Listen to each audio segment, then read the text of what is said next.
So welcome everybody to this latest video on 162 Maths, and in this video we'll be going over the AQA GCSE Higher Maths Paper 1 of June-November 2021 non-calculator paper.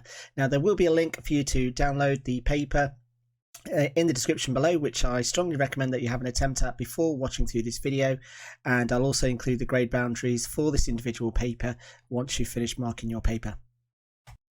So let's get straight into this AQA GCSE Maths paper of June-November 2021 higher paper. So looking at question 1, which involves indices, it says simplify, and we've got a to the power 5 inside brackets and to the power of 3. Now when you've got brackets, what you need to do here is you need to multiply powers. So then that becomes a to the power of 5 times 3, which is a to the power of 15, so it's our fourth option. Question 2, it says x is not equal to 0.4. Circle the possible values of x. So here all you want to do is convert each of these fractions into decimals and see which one is not equal to 0.4. So here 4 over 10, well that is 0.4. 20 over 50 is the same as 2 over 5, which is the same as 4 over 10. That also equals 0.4. We've got 120 over 300, so that's the same as 12 over 30. Which is the same as 4 over 10, which is 0.4. And so our correct answer we're going to have is going to be 26 over 70, which is our third option. Question 3, it says circle the solid that has 7 vertices, a hexagonal prism, hexagonal pyramid, a pentagonal prism, and a pentagon-based pyramid. And it says which of these have got 7 vertices. So here I would strongly recommend that if you don't know the answer, draw a quick sketch of what it looks like, and then just simply count. And as long as you do it within 1 minute, it should be happy days. So here the correct answer you should have is going to be a hexagon-based pyramid. To question 4, it says here is a sketch of a graph, and it says circle the equation of the graph k is a constant. Now with these types of questions, when you've got multiple letters, where it says k is a constant, basically means that k is going to be a number. So what you could do is try and substitute a number as k into these equations. Now if I substitute k as a number, then this is going to be y equals, let's say k equals 2, then that's going to be a straight line graph, so that's going to be with a positive gradient. If I've got 2 plus x, that's also going to be a straight line graph. With k minus x, well that's going to be with a negative gradient, so that's going to be going downwards depending on obviously what your value of k is. And this one is going to be a reciprocal graph, and so that represents the graph that we're wanting, so it's going to be our fourth option. Moving on to question 5, it says write down 20 as a product of its prime factors, give your answer in index form.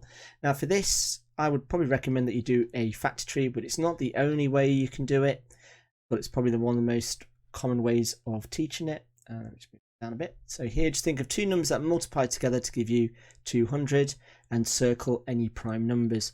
And so here I'm just going to go for probably the most common combination. And then once you've done your factor tree, be worth marking itself. What you then want to do is multiply all the circled numbers together.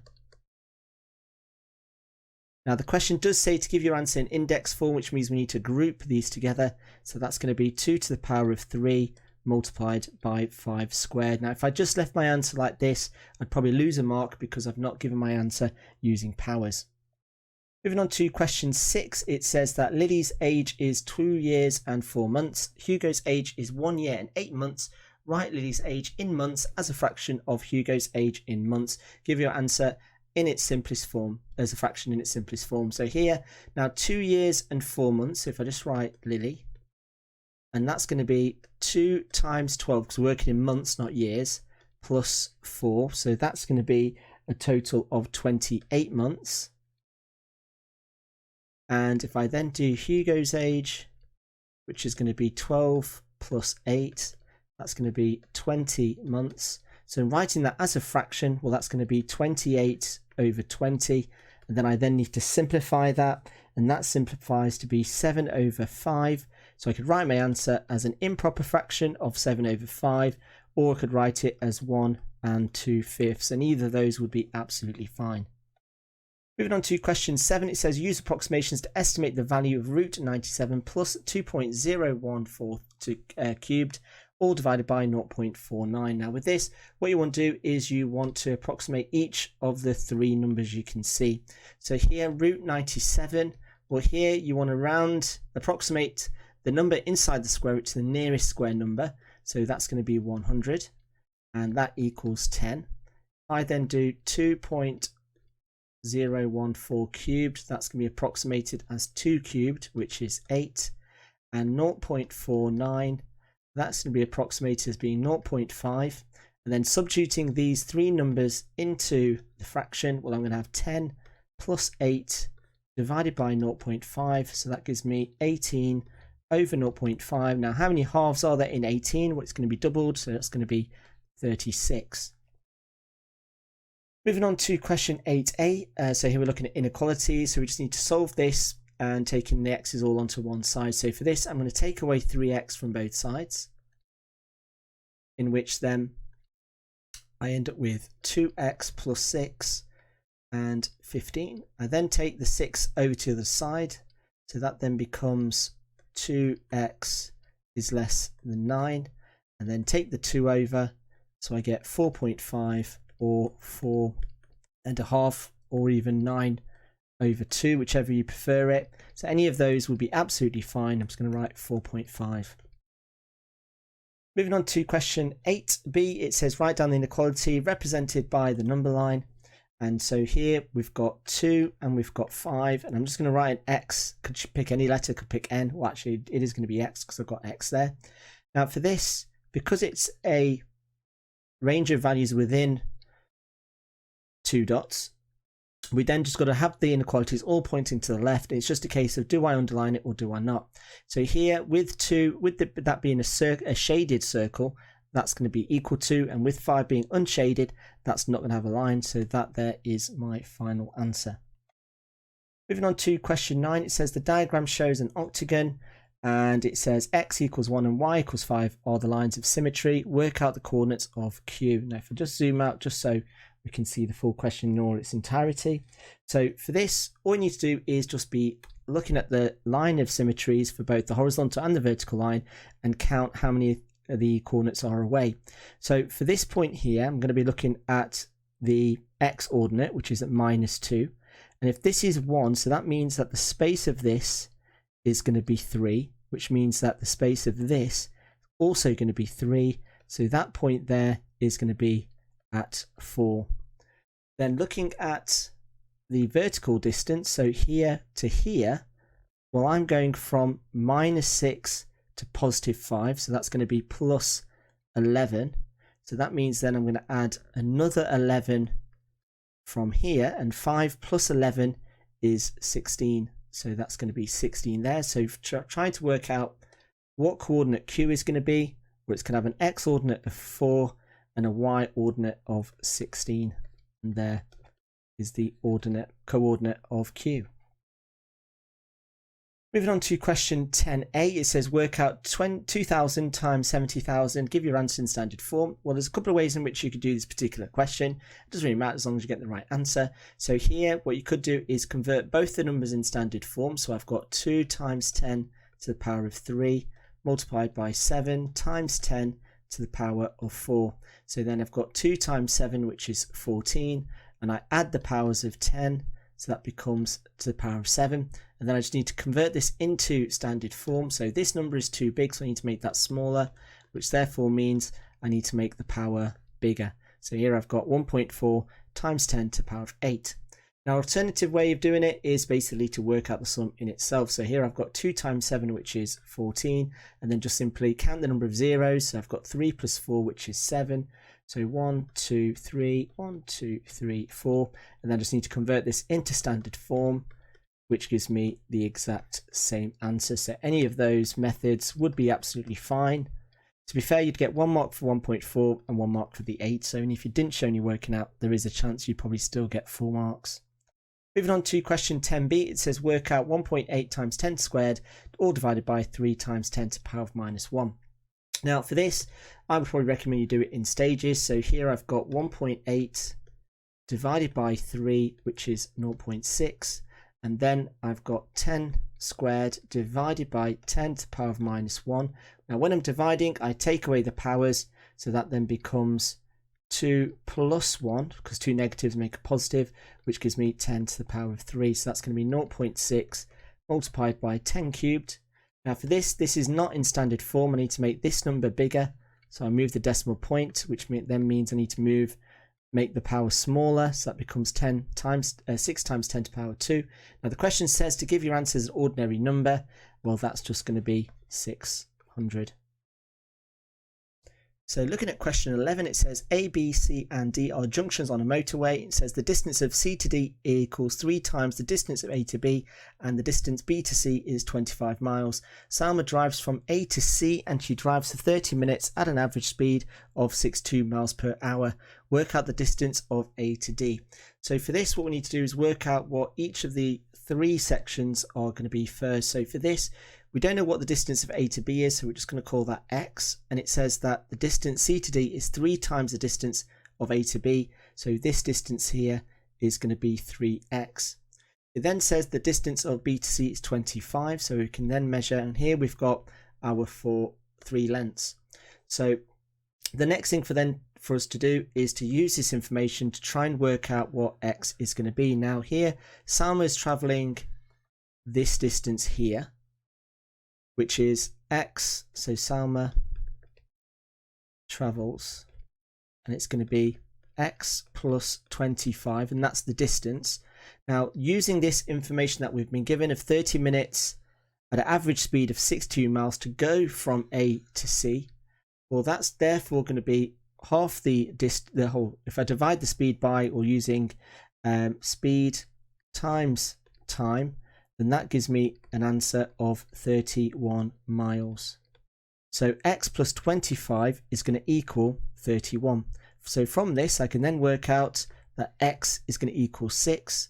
So A to B is therefore going to be 6, and 3x is going to be 3 times 6, which is 18. So therefore A to D is going to be 6 plus 25 plus 18, which gives me a total distance of 49 miles. Then moving on to question 12, it says here is a right angle triangle, and it says use trigonometry to work out the value of x. Now for this, what we need to do is just make sure that we label the triangle correctly. So here I've got theta equals 30, I've got the hypotenuse equaling 10, and this is going to be the opposite. So the opposite equals x. So from this, I'm going to be using sine. So I've got sine theta equals O over h. So then substituting those 3 variables in, I get sine 30 equals x over 10. Now sine 30 is one of those exact trig values that you need to know, and that's going to equal a half. So I've got a half equals x over 10. So then using, let's say, equivalent fractions or cross multiplying, whichever floats your boat, you should find that x is going to equal 5. So moving on to question 13, it says convert 5/6 into a reoccurring decimal. So for this, there's several ways in which you can do it, but I would probably opt for division. So here we've got 6, and then we've got 5 inside the bus stop. And if I just add a few zeros, and so here we've got how many 6 is going to 5? Well, that's going to be 0. Carry the 5. How many 6 is going to 50? That's going to be 8. Remainder 2. 6 into 20. That's going to be 3. Remainder 2. And then we've got 3, 2, and 3. I don't know what I'm doing there. Let's just correct that. And we've got 3 there. So you can see that the answer is going to be 6.83 recurring, and that's what I need to write here. Then for question 14, it says simplify 3 over x plus 4 over x. So here we all need to do is just simply add the numerators together, and the denominator stays the same, and that is my first option. Moving on to question 15, it says work out the 2 possible values of b. So for this, using and expanding the brackets, well, there's a couple of ways in which you can do this. You could expand this out, in which I get x squared plus, and then it's going to be xa plus 3ax plus 3a squared, and that is equal to x squared plus bx plus 75. But basically what you should be able to spot is that 3a squared is going to be equal to 75. So 3a a squared equals 75. So then a squared equals 25. So a equals plus or minus 5.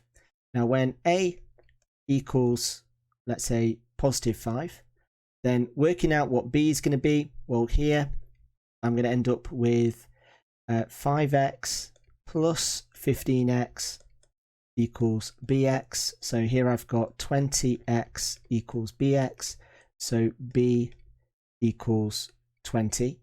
And when a equals minus 5, well, I'm going to end up with minus 5x minus 15x equals bx.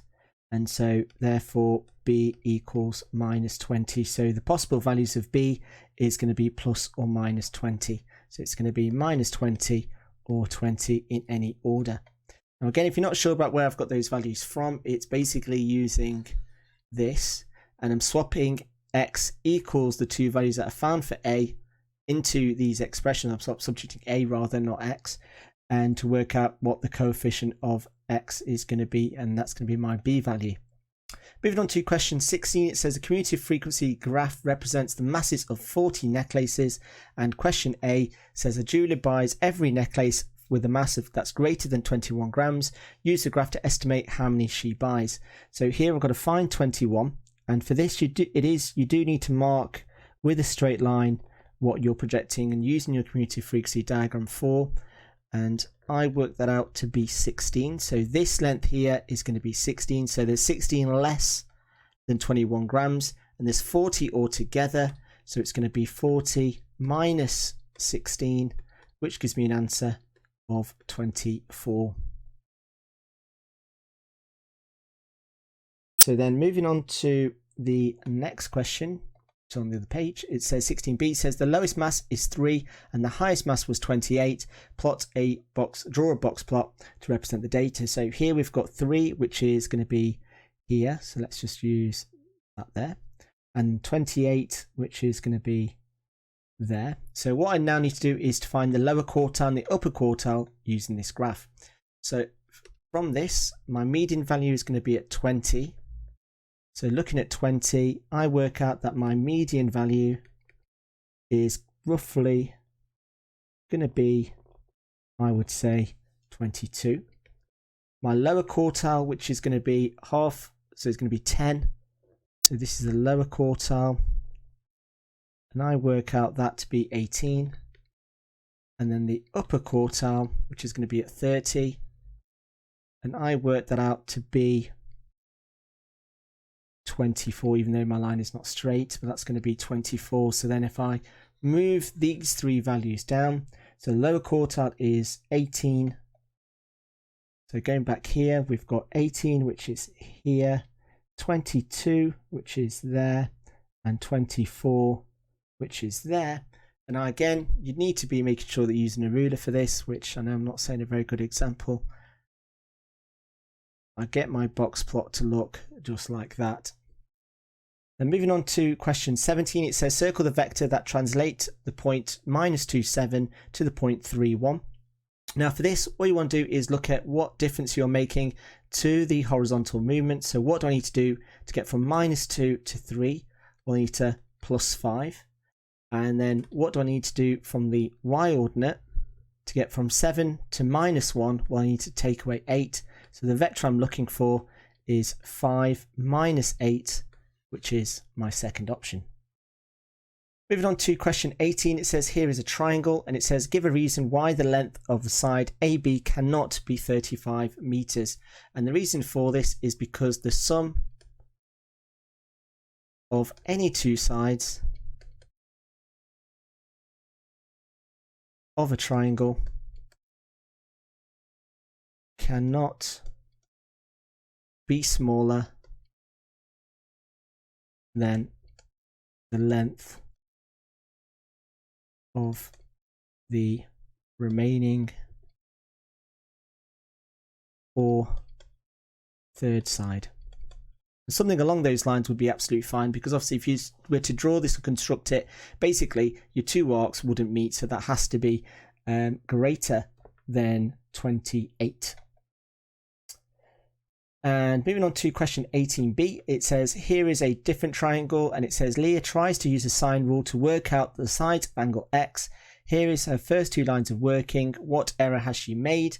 Well, the error that she's made from this, if I just zoom out a little bit so we can see what she's done, is that Leah has treated x as a side, not an angle. And that's her biggest mistake. So what she should have done is that should have been 31 and that should have been x for it to have been correct. And obviously then the second line would have been corrected as well. Moving on to question 19, it says that items made at a factory have to pass 2 checks. 90% pass the first check and the items that fail are scrapped, and 99% of the items that pass the first check pass the second check. The items that fail are scrapped, and we need to complete the tree diagram. So here we've got that. So here we've got 0.9, so this is going to be 0.1. Then if they've passed the first one, the probability that they pass the second one is going to be 0.99, so that there's going to be 0.01.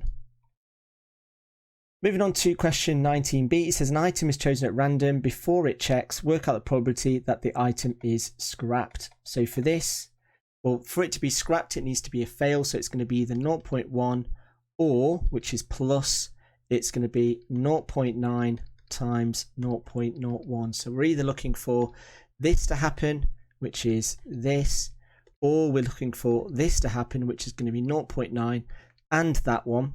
And if I then work that out, I get 0.1 plus, now multiplying these, well, it's going to be 0.009, and then adding them up, I get 0.109. Then moving on to question 20, it says which one of these units is a unit of density? Circle your answer. Now for this, what we need to do is just recognize what the density formula is. So density equals mass over volume. So I'm looking for a mass unit and then a volume unit. Now mass is going to be grams, so it's either going to be this one or this one. And then looking at the volume unit, well, this third one is a volume of area, well, not a volume of area, it's a unit of area. So the correct answer we should have is going to be our last option. Moving on to question 21, it says the first 2 terms of a quadratic sequence are 10 and 17, and it says work out the expression for the nth term of the sequence. So here, because the double difference is plus 6, that means 3n squared is going to be in the formula. So if I then work out what 3n squared is, now let me just put that there. So if I create a table of values, so here I've got 10, 17, and then using this rule, I've got 13, so the next number is going to be 30. Then the next rule is going to be plus 19, so that's going to be 49. I've got 30, 49. Then if I do 3n squared, I then get 1 squared, so let's just do 1, 4, 9, 16. Then multiply those green numbers by 3, so that's going to be 3, 12, 27, and 40, so that's going to be 48. And so from this we can then look at the difference that we're going from. So here the difference, just picking the right color that I've not used, go for purple. So here I've got plus 7, then plus 5, then plus 3, and then plus 1. And then so looking at the difference, I've got 7, 5, 3, and 1. And then working out the formula for the difference, so let's just pick another color. So the difference, well, that's got a difference of minus 2. So it's going to be minus 2n. Then what do you have to do to get from minus 2 to positive 7? Well, you need to add 9. So what I then need to do is just combine these two formulas together. So the nth term is going to be 3n squared minus 2n plus 9. Then moving on to question 22, it says work out the value of 5 over 7 to the power of minus 2. Well, for this, let's deal with, now it doesn't really matter, you can square both numbers. It's entirely up to you on how we actually do this. It should end up with the same answer. So here I'm going to deal with a negative first. So when we've got negative power, we flip the numbers around, so that becomes 2, and then I end up with 49 over 25. Now we then want to write this as a mixed number, so that's going to be 1, and it's going to be 24 over 25. Then for question 23, it says rearrange y equals 1 over the root of x plus 1 to make x the subject. So again, there's a couple of things in which you can do with this. Now I'm just going to put that in brackets. So then taking all of this over to the side, you end up with y, and then root x plus 1 equals 1. And then I take the y over, so I get root x plus 1 equals 1 over y. I then get rid of the square root, so I've got x plus 1 equals 1 over y squared. And then I get x equals 1 over y squared, take away 1. And that's one possible answer. Or you could get rid of the square. You could have x equals 1 squared, which is 1, y squared, which is y squared, take away 1, and that would be fine as well. You could, in fact, write this as a fraction, which again is another I probably wouldn't recommend. I don't think it'd be that popular, but you could write this as 1 minus y squared over y squared, and that's another correct answer you could give. But I would say the most popular answers are either going to be this or that one. Moving on to question 24a, it says f of x equals cx plus d, f of 4 equals 7, f of 10 equals 22. Work out the values of c and d. So for this, what we need to do is, using these values, I'm going to substitute this into this. So here, looking at the very first one, when x equals 4, the function equals 7. So I'm going to swap x with 4, so I end up with 4c plus d, and that equals 7. And when I substitute x equals 10, well, I end up with 10c plus d equals 22. Now this turns into a simultaneous equations. Now what you might want to do is flip them around just to make it easier to work with. And you should notice that this then becomes a simultaneous equation. So because I've got the d's and they're both the same size, I take them away, so I get 6c equals 22, take away 7, which gives me 15. And so c equals 15 over 6, or if I divide both numbers by 3, 5 over 2, or 2.5.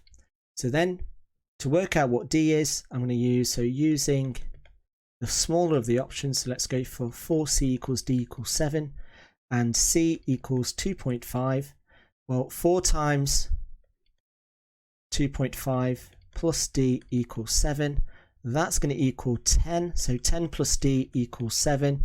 So d equals minus 3. So here I've got my two possible answers. So c equals 2.5 and d equals minus 3. Moving on to question 24b, it says g of x equals 2x and h of x equals x minus 1. Circle the expression for hg of x. So here I'm going to substitute g of x into h of x, which then gives me 2x minus 1 over 2, and that is my second option.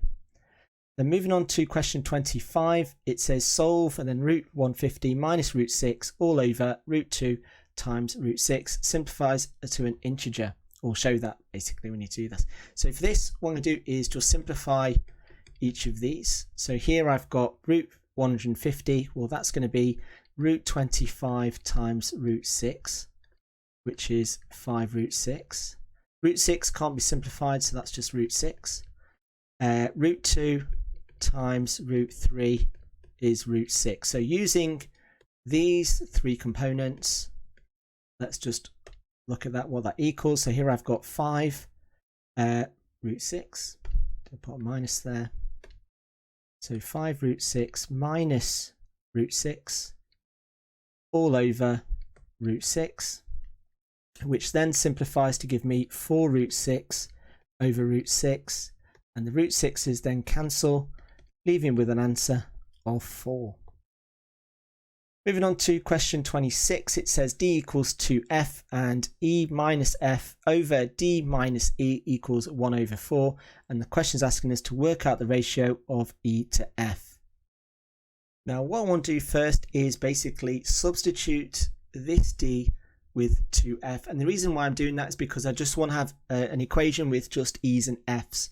So substituting those two, I get e minus f over d minus e equals a quarter. So then if I then swap this d with 2f, I end up with e minus f over 2f minus e equals 1 over 4.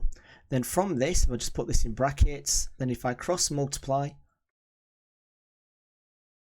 I end up with 4 e minus f equals 1 lot of 2f minus e. And then expanding the brackets out, I get 4e minus 4f equals 2f minus e. Then if I stick all the e's onto one side, I take this over to this side and the minus 4f over to this side, I'm going to end up with 5e equals 6f. And then because I want the ratio of e to f, well then from this, if I then take the f over to the side, I have e over f equals 6 over 5. And from that, I can then convert that into my ratio, which then becomes 6 to 5. Then moving on to question 27, it says the vertices of a regular hexagon lie on a circle with centre O and a radius of 5. Work out the shaded area. Give your answer in the form of a pi minus b root c over 12, where a, b and c are integers. So for this, like with most shaded area questions, the shaded area here is going to be the area of the sector minus the area of the triangle, and that's what I need to work out the areas of each. Now with the area of a sector, that's going to be pi over 360 multiplied by pi r squared, and the area of the triangle, well here I don't know the height, so I'm going to be using half AB sine C. So looking at the area of a sector, well I know theta equals 60 and I know that r equals 5. So from this I've got 60 over 360 times pi times 25. And then simplifying that, well I get, take the zeros, that becomes a 1, that becomes a 6, so it becomes a 6th pi times 25, which is 25 over 6 pi. And let me just put a little bubble around that. Then we then need to work out the area of the triangle using this formula. So here I've got a half, so area of the triangle is going to be a half times a, which is 5, times b, which is 5, times sine 60. Now sine 60 is again an exact value of trig, which we should know is going to be root 3 over 2. So here that's root 3 over 2. So I've got half times 25 times root 3 over 2. So if I combine all of those things together, I'm going to get 25 root 3 over 4. So from this, what I've then got, let's create a little bit of space. So this here are the two areas I then need to work out. So the shaded area is going to be 25 pi over 6, take away 25 root 3 over 4. Now for this, what I then need to do is try and have a common denominator, which in this case is going to be 12. And so for this, I need to multiply the top, the numerator, by 2, so that's going to be 50 pi. And for the next one, I need to multiply that by 3, so that's going to be 75 root 3. And then once I've got my denominator the same, I then just need to take away the 2, so I've got 50 pi minus 75 root 3 over 12, and that there is my final answer. Now you might be tempted to simplify, but the question's asked you to make sure that your final answer is in the form of a fraction over 12, and that's what I have got. Moving on to question 28, it says here is a graph of y equals cos x, and it says in part A, B, the graph of y equals cos x is shown as the dashed line, and which we've got here, and it says on the graph below, draw the graph of x minus 90. Now, when we've got minus 90, that basically means you're tempted to think that it's going to go that way by 90, but actually it's going in the opposite direction, so it's going to be plus 90. I don't know what's happened there. Let me just get rid of that. So that is a shift to the right.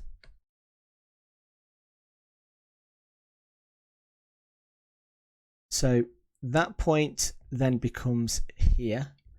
That point then becomes here. That point then becomes here. And that point then becomes here and there. So what we've then got is we then want to join those green dots with a curve so it looks like that. Then for 28b, it says on the graph below, show 1 plus cos x. Well, that's going to be a shift upwards, up of plus 1. So that's going to be there, that's going to be there, that point's going to be there, that point's going to be there, and that point's going to be there. So then joining that up should have something that looks like that. Actually, that's a really poor attempt, so let me just get rid of that again.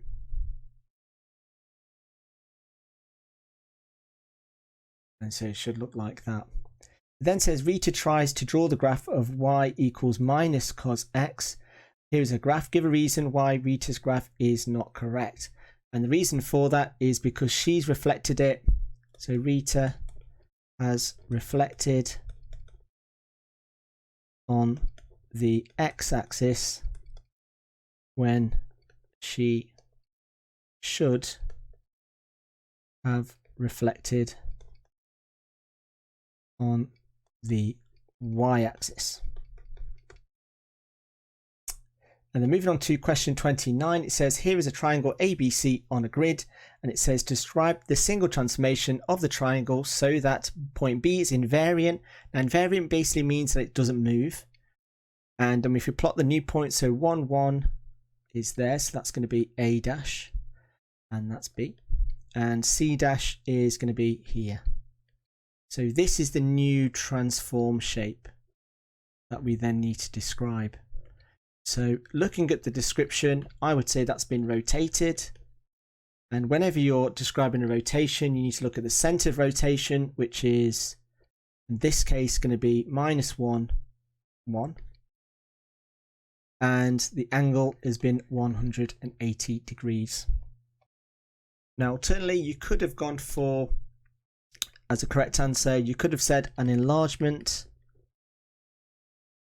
of scale factor of minus 1 and the center being minus 1, 1. And you could also have said a reflection, that is an R. Let me just make sure I write that again. Or you could have had a reflection in minus 1, 1. But I would say the most common answers are either going to be rotation or enlargement. Now, we'll include the grade boundaries for this individual paper, but just recognize that if you've wanting the overall grade, that you're going to need to have done all 3 papers and then compared that to the overall grade boundaries, which I'll include as in the description of paper 3.